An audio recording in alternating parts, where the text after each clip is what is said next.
ஒரு நாள் இல்லாட்டி ஒரு நாள் உன் பொண்ணுக்கு மாப்பிள்ளை கேட்டு என் வீட்டுக்கு தானே வரணும். அன்னைக்கு வச்சுக்கிறேன். ஆமா, நீ ஏன் மூஞ்ச தொங்க போட்டுட்டு இருக்க? ஜெயக்கொடி இவளும் கொஞ்சம் நாளா நம்மளுக்கு ரூட்டை விட்டுக்கிட்டே இருந்தா. நான் அதே கண்டுக்கல.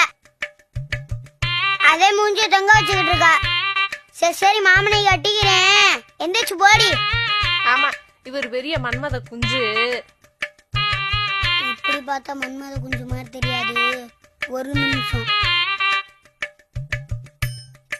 இப்ப மன்மத குஞ்சு மாதிரி தெரிறனா? இருடி, ஒரு நாள் நீ தூங்கிட்டு இருக்கப்போ குஞ்ச புடிச்சு நறுக்கி விடணும் இல்லையான்னு பாரு.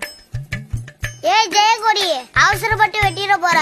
உன் மக வாழ்க்கை இது நம்பிட்டே இருக்கு. அத போய் அறுக்கணும்ன்ற பேரம்பேத்தெல்லாம் பாக்கணுமா வேணாமா? அதுக்குள்ளேயும் போய் சேர்ந்துடாத. வாய மூடுறா, எது தேத்து பேசிக்கிட்டு. நீங்க சொல்லுங்க கலையரசி, உங்களுக்காக உயிரே தருவேன். வாய மூட மாட்டேனா?